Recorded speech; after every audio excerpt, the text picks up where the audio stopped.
Hello friends, I welcome you in my YouTube channel इसके English पाठशाला। दोस्तों, मैं आज आपको पढ़ाने वाला हूँ net MP board general English Hindi medium. The name of lesson is the moon. The moon means चंद्रमा। यह लेसन जो है चंद्रमा के बारे में है दोस्तों, और उसके चांदनी के बारे में है। चांदनी को इंग्लिश में क्या बोलते हैं? Moon light. मून लाइट को इंग्लिश में चांदनी बोलते हैं। डू यू लाइक चंदा मामा? क्या आप चंदा मामा को पसंद करते हैं? लाइक मीन्स पसंद करना। Why do you like it? और तुम इसे क्यों पसंद करते हो? वाई यानी क्यों, लाइक यानी पसंद करना, इट यानी इसे। शुरू करते हैं दोस्तों ये कहानी। The moon has a face like the clock in the wall. She shines on thieves on the garden wall, on street and fields and harbors, quays and birdies asleep in the fork of the tree. Like like का मतलब होता है दोस्तों पसंद करना, लेकिन like का यहाँ पर अर्थ हो रहा है की तरह। तो चंद्रमा का फेस जो है दीवार पर एक घड़ी होती है उस तरह दिखाई देता है। लाइक यानी की तरह, फेस यानी चेहरा। She science on thieves on the garden wall. यहाँ पर शी जो है दोस्तों, ये शी वर्ड जो है चंद्रमा की जो किरणें होती है उसके लिए उपयोग किया गया है। शी वर्ड यानी चंद्रमा की किरणें, जैसे चांदनी रात। तो चांदनी रात में क्या, जैसे चांदनी रात होती है तो कुछ चीज़ें हमें जो है बहुत अच्छे से प्रतीत होती है ना, दिखाई देती है चंद्रमा पर। तो हमें यदि कोई चोर चोरी करने आ रहा है तो वो भी अलग से ही दिख जाता है, यानी कोई भी चीज़ जो है हमें बहुत क्लियरली और आसानी से दिख जाती है चांदनी रात में। तो यहाँ पर शी का मतलब चांदनी रात ही होता है। तो वो she shines on the thieves, तो वहाँ चांदनी रात जैसे ही एक चोर पर पड़ती है तो वो अलग ही दिखाई देता है। या फिर गार्डन में कोई दीवार हो उस पर दिखाई देता है। वाल मीन्स होता है दीवार। ऑन स्ट्रीट, गलियों में। स्ट्रीट मीन्स गली या सड़क।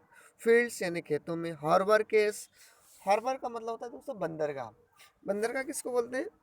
जिससे कोई समुद्र का किनारा हो या फिर बड़ी नदी का किनारा हो, जो घाट वगैरह होते हैं ना, उसको हार्बर कीस कहा जाता है, बंदरगाह कहा जाता है। And birdies asleep in the forks of the tree. Forks, forks means क्या होगा? फॉक्स का मतलब होता है जो टहनियाँ जो होती हैं, ट्रीज की जो टहनियाँ होती हैं उसको फॉक्स कहा गया है यहाँ पर। तो बताया गया है कि चंद्रमा की किरणें इस तरह से होती हैं, चाहे वो चोर कोई आया हो तो उसमें अलग ही दिखाई देती है, वो अलग ही से ही दिखाई देता है। गार्डन की दिवाली बहुत अच्छे तरीके से दिखाई देती है हमें। सड़क गली मोहल्ले पर भी एकदम प्रकाश सा छाया रहता है। और जो है जैसे ही चांदनी रात पड़ती है तो वहाँ पर जो है बर्डीज जो होते हैं स्लीप यानी अच्छे से सोए होते हैं। एज स्लीप यानी सोना यानी अच्छी नींद में होना। तो पेड़ की टहनियों पर पक्षी सोए होते हैं। बढ़ते हैं अगली स्टेंजा की ओर दोस्तों। यह स्टेंजा कंप्लीट होती है। The squalling cat and the squeaking mouse, the howling dog by the door of the house, the bird that lies in the bed at noon, all love to be out by the light of the moon. The squealing cat, स्क्वेलिंग मतलब होता है झपटना। जैसे कोई चीज़ किसी को पकड़ती है ना तो उसको बोलते हैं इंग्लिश में स्क्वेलिंग, है ना, झपटना। जब एक बिल्ली एक चूहे पर झपटती है तो जो है चूहा भागता है और किस तरह से आवाज़ करता है वो, जैसे चू चू की आवाज़ करता है ना, तो उसको इंग्लिश में बोलते हैं स्क्रीकिंग। स्क्रीकिंग, स्क्रीकिंग मतलब चू चू करना। एक झपटती हुई बिल्ली, एक चिल्लाता हुआ चूहा, द हॉलिंग डॉग, और एक गुर्राता हुआ कुत्ता, by the door of the house, वो है इस चांदनी रात में अलग से ही दिख रहे होते हैं। हॉलिंग, हॉलिंग मतलब होता है गुर्राना। जब कुत्ता गुर्राता है ना तो उसको हॉलिंग बोलते हैं। बाय द डोर यानी दरवाजे पर, किसी घर के दरवाजे पर जब कुत्ता गुर्राता है तो वो भी चांदनी रात में दिखाई देता है। और जैसे ही चांदनी रात होती है, bat lies in the bed at noon, I love to be out by the light of the moon. और जो है जो बेड, बेड मीन्स क्या होगा दोस्तों? बेड का मतलब होता है चमगादड़। तो चमगादड़ भी जो है दिन में, नून यानी नून का मतलब होता है दोपहर। The bed lies in the noon, lies यानी होता है सोना। तो चमगादड़ भी जो है दोपहर में अपने बिस्तर पे सोई होती है। I love to be out by the light of the moon. और सभी लोगों को लाइट में यानी चांदनी रात में निकलना बहुत पसंद है। यहाँ पर एक वर्ड है लव टू। लव का मतलब होता है इसने रखना है, प्यार करना। लेकिन लव टू का उपयोग वहाँ भी अपन कर सकते हैं जो अपने को कोई चीज़ बहुत ही ज़्यादा अच्छी लगती हो। जैसे आई लव टू राइटिंग, मुझे लिखना बहुत अच्छा लगता है। आई लव टू ईट, मुझे खाना बहुत पसंद है। यहाँ पर जो है लाइक के स्थान पर यूज़ कर सकते हैं। जैसे आई लाइक सिंगिंग सॉन्ग, मुझे गाना गाना पसंद है। लेकिन उससे भी ज़्यादा बहुत ही चीज़ अच्छी लगती है तो उसके लव टू का यूज़ किया जाता है। तो बढ़ते हैं अगली अगली स्टेंजा की ओर। But all of the things that belong to the day cuddle to sleep to be out of her way, and flower and children close their eyes till up in the morning the sun shall rise।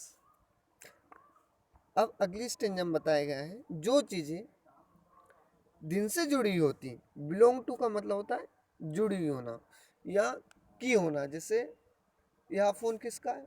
Whose mobile belong to, तो का होना, हाँ mobile किसका है, कौन का है।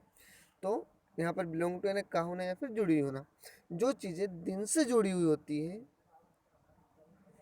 और वो चीज़ें उड़ जाती हैं ना। कडल, कडल मतलब होता है स्नेह से, स्नेह से मतलब बहुत प्यार से सो जाना। To be out of her way, जब जैसे ही दिन होता है तो वो चीज़ें उड़ जाती है, अपने अपने रास्ते पर वापस आ जाती है। हर वे यानी उनके रास्ते पर वापस आ जाना। जो चीज़ें दिन से जुड़ी हुई होती, कौन कौन सी चीज़ें दिन से जुड़ी हुई होगी? जैसे फ्लावर्स यानी फूल, चिल्ड्रन क्लोज देयर आइज, तो फूल भी जो है दिन से जुड़े हुए होते हैं। जैसे चंद्रमुखी का फूल आपने देखा होगा, जैसे ही सूरज निकलता है तो सूरज के साथ साथ वो भी जो है ढलते चले जाते हैं।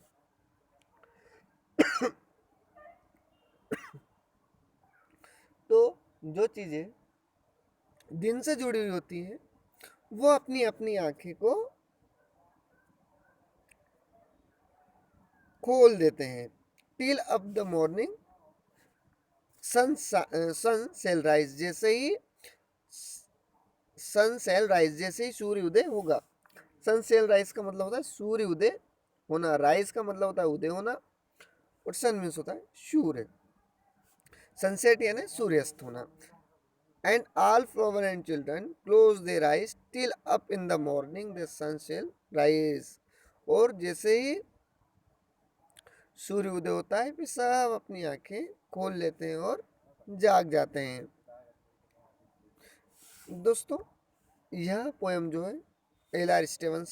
स्टेवंसन की लिखी हुई थी, जो कि बहुत ही अच्छी पोएम थी चंद्रमा के बारे में। दोस्तों यदि आपको इस लेसन के क्वेश्चन आंसर देखना है तो आपको प्लेलिस्ट में मिल जाएंगे, और साथ ही साथ आप स्पोकन इंग्लिश भी सीख सकते हैं। बेसिक से ही आप हमारे चैनल की प्लेलिस्ट में जाकर स्पोकन इंग्लिश भी सीख सकते हैं। आप प्लेलिस्ट में जाएंगे तो आपको जो है प्लेलिस्ट में एक स्पोकन इंग्लिश करके प्लेलिस्ट जो बनी हुई है उसको आप ओपन कर लें और मिल जाएगा। और साथ ही क्वेश्चन आंसर की भी प्लेलिस्ट ओपन कर लें और जो है आपको डिस्क्रिप्शन में लिंक दे दी जाएगी, चाहे तो आप वहाँ से देख लें। तो चैनल को लाइक कमेंट सब्सक्राइब करना ना भूलें दोस्तों।